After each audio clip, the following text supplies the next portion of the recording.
Samantala, wala na po ang identical twins na ipinagbubuntis ni Davao City Mayor Sara Duterte at ang isa pa, lumalaban. Nakatutok si Salima Refran.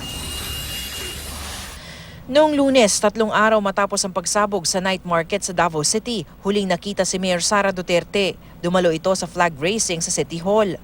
Kanina na lang muling nagpakita sa media si Mayor Duterte sa change of command ng Task Force Davao. May dalang masamang balita. I lost my identical twins. Monday, I wasn't really feeling very well. So niadto ko sa doctor and I said, I'm not feeling very good. So we-check niya and then she told me na nag-arrest na daw ang heartbeat sa identical twins. But one is still fighting. Fighting pa ang isa. And he's doing, or she is doing good as of Monday.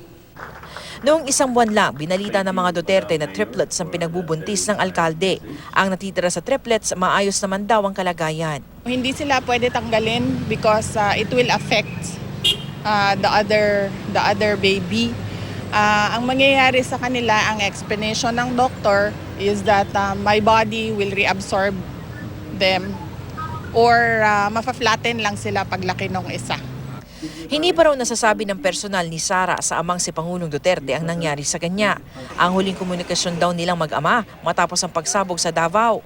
Nag-away raw silang mag-ama sa desisyon ni Mayor na magpalit ng hepe ng Task Force Davao at Davao City Police. Hindi raw kasi gusto ng Pangulo na palitan ang mga ito sa ngayon. Here comes Digong. Yaw-yaw na pod. O naman tiya yaw-yaw, text na siya, yaw-yaw na siya. And then I answered him. Actually, di man na siya nag-text gyud sa ako Hindi man na siya makig-istorya sa ako I do not know for what reason. He refuses to talk to me directly. Ipasa niya ang text kay Bongo. Hindi tubag rapod na ako sila. Nga ako, Bong, kamo pa ba ang mayor? O ako na? Kay, willing kayo ko, biyaan mo. Kasi na, right at this very moment, very willing to resign. I think it was 6 a.m. na siguro Saturday morning. Tapos, nag-giveaway. Nihilom. Yan, ikanta na dayon siya, How can I live without you? Tinanggal bilang commander ng Task Force Davao si Colonel Henry Robinson at si Colonel Erwin Neri ang pinalit matapos ang pagsabog noong Biyernes ng gabi kung saan 14 ang namatay at mahigit 6 na po ang sugatan. Sa turnover kanina, biniro pa ni Mayor Sara si Colonel Robinson.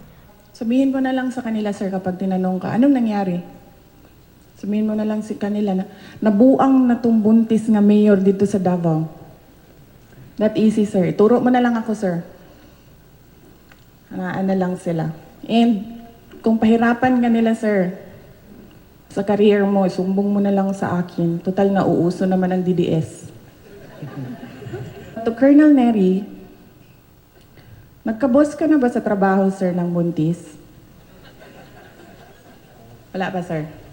Nakadakda na rin daw palitan si Davao Police Chief Senior Superintendent Michael John Dubria pero naghahanap pa raw si Mayor Duterte ng kapalit ngayon.